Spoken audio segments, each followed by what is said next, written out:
So today let's move on to the heart of this subject, delay. Okay, so I have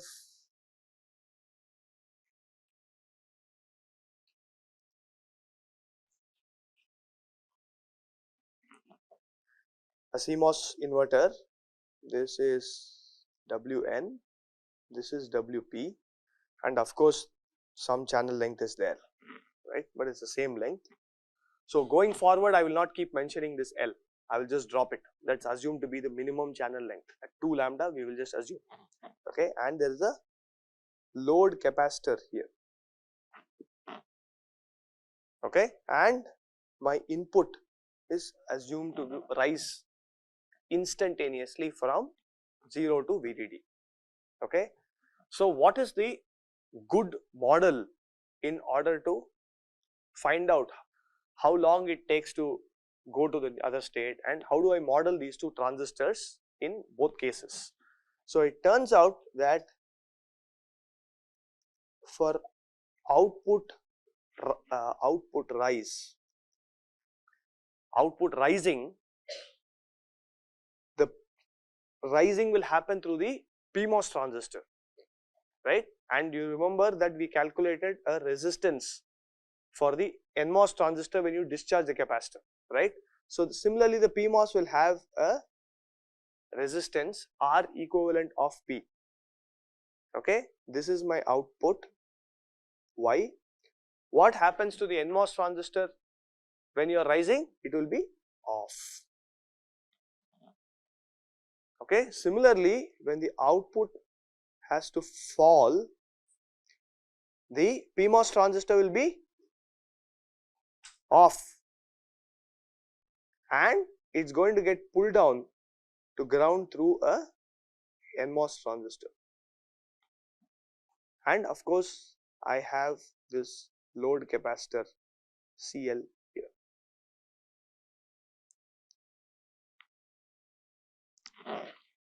Right, this is my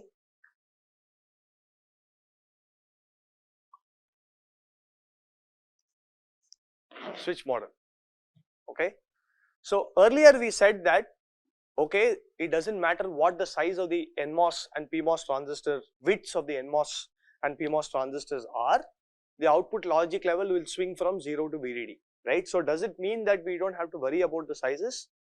Well, that's not entirely true, because when you come to delay, the delay indeed depends on the width of these two transistors, right? So how do I evaluate the fall delay? Output is falling, PMOS has turned off, NMOS has turned on, and what did we derive this expression to be? Yeah? Sorry? Yeah. So we basically said this was 0.693 into R equivalent of P into CL, right? This is, right?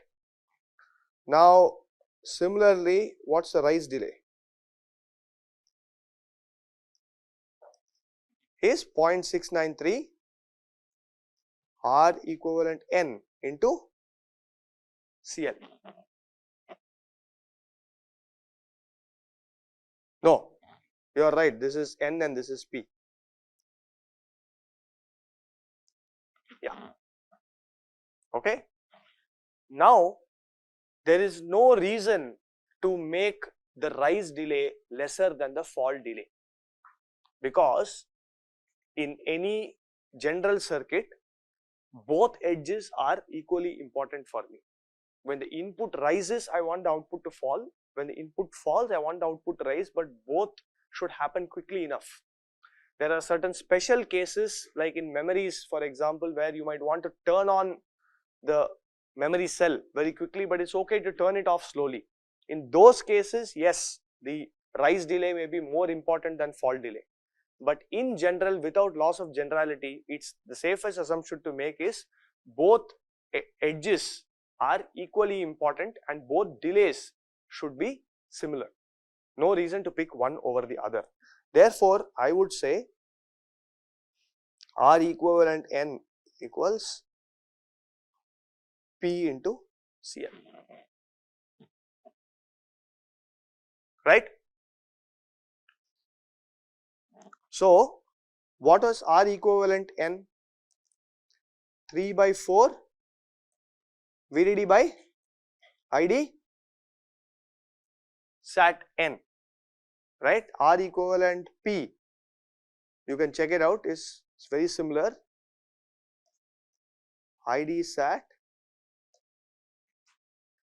yeah, ID sat N, ID sat P, right? So, I want these two to be the same, which implies that the charging current, effectively if you cancel out all the common terms, CL, VDD, everything, you will find that ID sat N should be equal to mod ID sat P, okay, leaving out all the sign there because I am just talking about the magnitude of current here.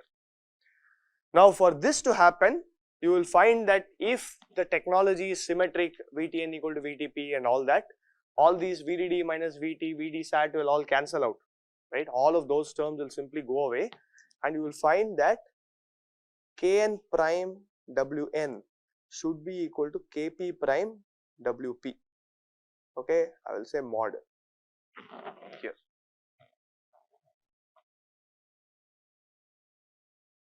So, what is Kn prime by the way?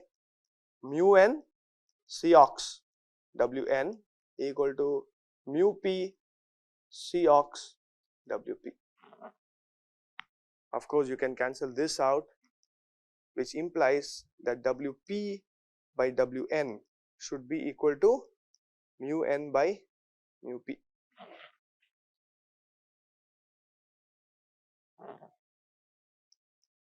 This for equal rise fall delay. So, typically this ratio is approximately equal to 2. Wp is twice Wn is the standard gate sizing that will be done in digital logic. You will see it everywhere because I want rise delay and fall delay to be the same, approximately equal. Of course, if your technology is very different, VD sat, VTN, and they are all very different, then you have to take ratio of the ID sats in order to find this appropriate sizing, okay? Any questions here?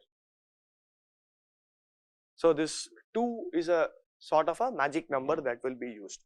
So, just to clarify the sign convention, not the sign convention, the sizing convention.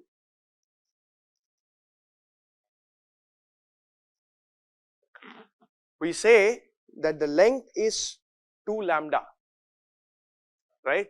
So, 2 lambda equal to technology node. So, if it is 180 nanometer, its 2 lambda is 180 nanometer, that means lambda is 90.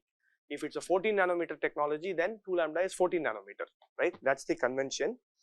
Then typically this will be 4 lambda and this length will be 2 lambda, this will be 8 lambda, okay. So, you will construct what is known as a reference inverter first, okay. This reference inverter is what is going to give you the reference to size all other gates in your circuit later on. So, for example, I might need an inverter with larger drive strength, so with twice the drive strength, then I will just double both NMOS and PMOS widths, right. This reference inverter, it need not be that the width should always be 4 lambda and the PMOS width should always be 8 lambda. In some technologies, it could be, for example, this could be 8 lambda by 2 lambda and this could be 16 lambda by 2 lambda. The minimum width that is allowed for the NMOS right, which is 8 lambda or 4 lambda, is determined by other factors in terms of manufacturability, in terms of variability and all that.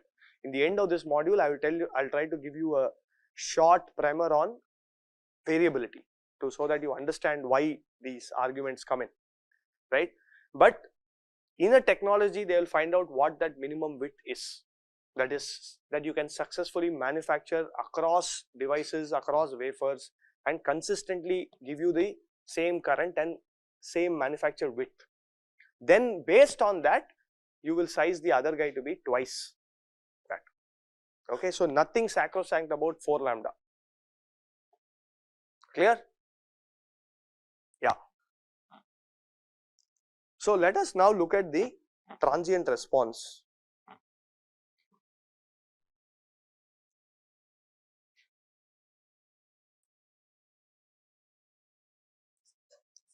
Let me just tell you exactly what these delays are, this tau rise and tau fall that we just calculated now. Okay, so maybe I should just draw the inverter again.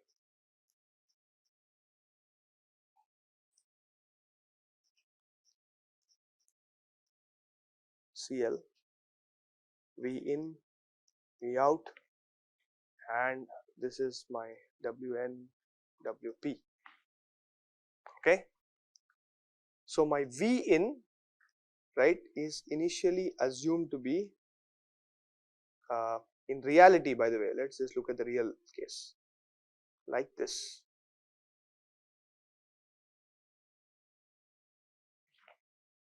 My V in. V out, if V in is 0, what is V out? VDD. So it will start at VDD, okay. So let me just get these.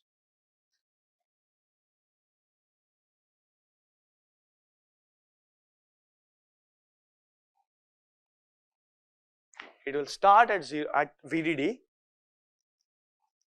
and then it has to fall, right? Now question is, will it just start falling like this? What will happen? Huh?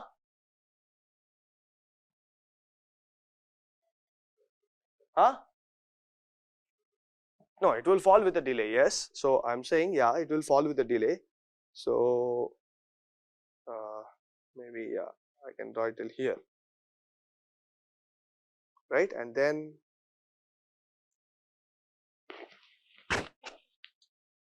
is, or you want me to draw it more to scale, I can do that, so that, yeah.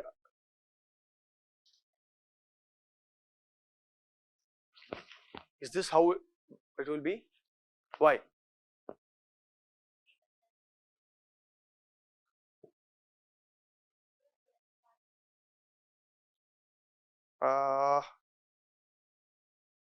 Okay, fine.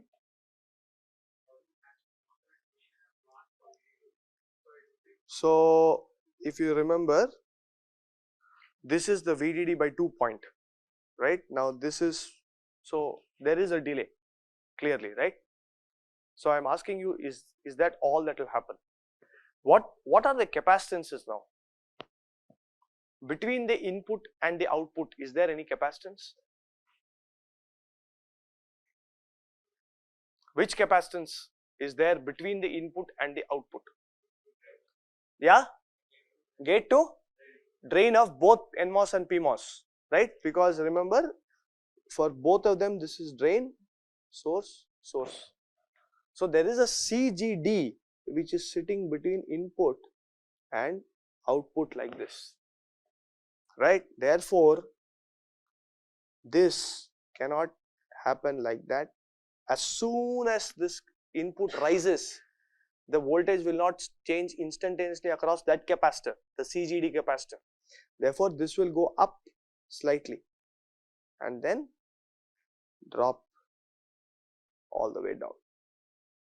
Similarly, when this input falls instantaneously, this would go below ground and then come up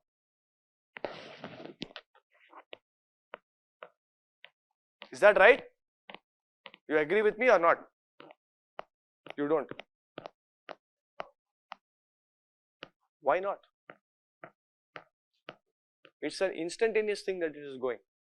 Very instantaneously, it will go to a small value. Especially, see, later you will see that when the nodes are actually floating and is not being driven to a value either VDD or ground, this voltage can jump significantly above VDD. So you should do this simulation and see for yourself. The reason why this bump is there above VDD and below ground is because of this coupling capacitance between gate and the drain of both NMOS and PMOS transistors, right? So therefore, now where is, this was my 50% point for the input, this is the 50% point for the output. This delay is my tau fall. Similarly, this is my input here, output delay, tau rise. The delay from input going to 50% to output going to 50% is defined as the delay, okay?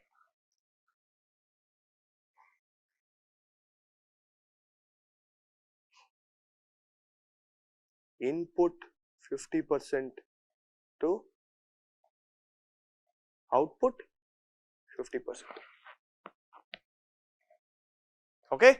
However, remember that the expressions that we derived earlier, 0.693 R equivalent into C, was assuming that my input went instantaneously from 0 to VDD. This was the assumption that we made, right?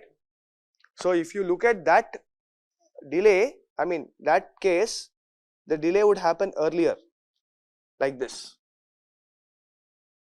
So it turns out that by dropping that 0.693, we can capture this actual delay case where the input itself is rising a little slowly.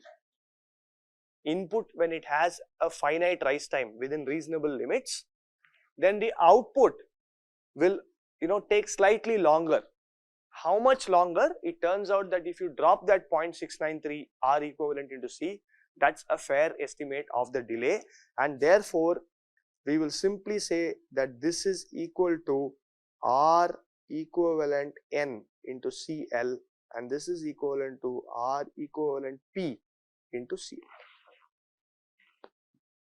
Henceforth, we will not put 0.693 in our delay expression for this reason. Okay, it's only an approximation, it's not true really, but anyway we are only looking at back of the envelope calculation estimates, right? Ultimately what so what is the, we have derived quite a few expressions till now, so it's important to understand where we intend to use them.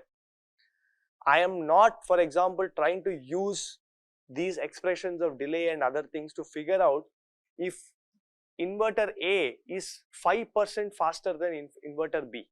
That I can never do, because the actual current model is so much more complex.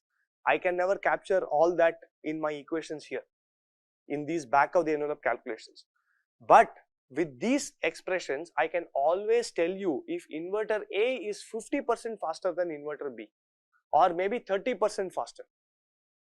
That level of estimate I can give you with these back of the envelope calculations, where we have simplified the model, got an understanding, we get some delay estimates. I can tell you, yes, this configuration is going to be at least 30% faster. Whether it is 27% faster or 33% faster, you have to do a simulation. Okay, that is the philosophy of these derivations that we are doing. So now if you ask me, is that 0.693 necessary? Well, honestly, in both inverter A and inverter B, if I drop the 0.693, it doesn't matter. I am only looking at telling you which one is faster, and even the 30% faster will still hold even if I drop the 0.693, right? Keep that in mind for all the derivations that we are doing throughout this. Ultimately, you have to resort to simulation for accurate estimates. No choice there. Okay. So any questions on delay? Yeah.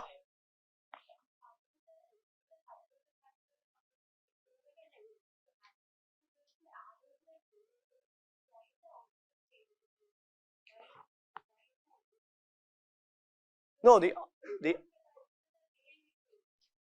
true.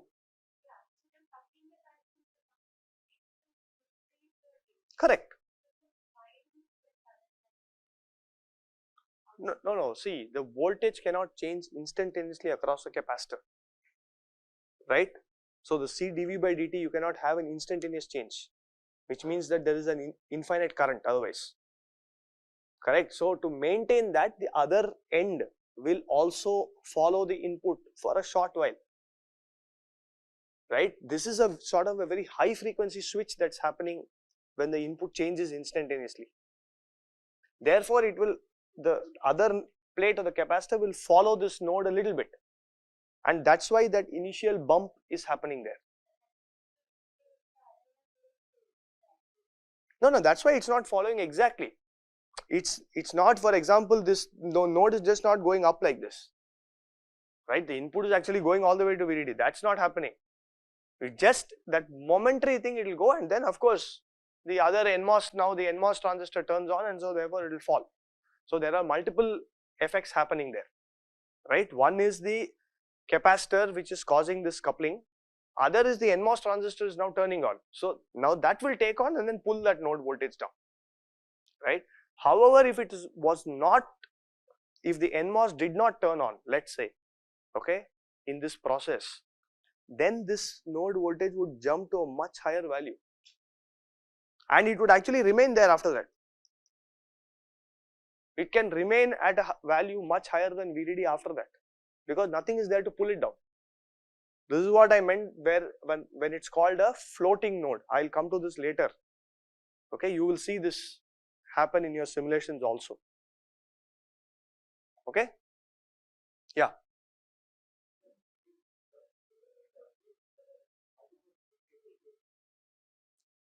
No. So we have lumped all the capacitances as CL for now, actually.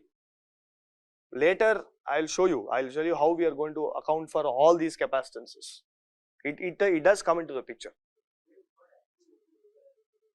Yeah, actually it's just a representative capacitor for now. I'll tell you what these elements are when I move on into the course. Yeah, so see, what I said was, when we did that 0.693 derivation, the assumption was V in went from 0 to VDD instantaneously. Okay, now you leave all this output, rising and all that, forget all that. Output will now fall like this, right? So this delay we said was 0.693 R equivalent into C. Now what am I saying? I'm saying the input itself is rising slowly. That means the output is actually going to take that much longer. Now I've run out of colors because someone told me that green is not visible from there, so I'll use black. So this output, when with the magenta input, where the input is rising slowly, will take longer, right? So in that case, the delay is actually from here till here, and it's longer delay. How much longer? 1 by 0.693 times longer is all we are saying. So this we are saying is approximately R equivalent into C.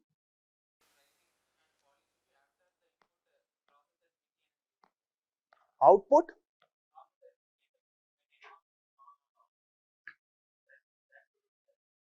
Correct, in the sense you are right. So here the you're saying that somewhere here is VTN, and only then it will fall.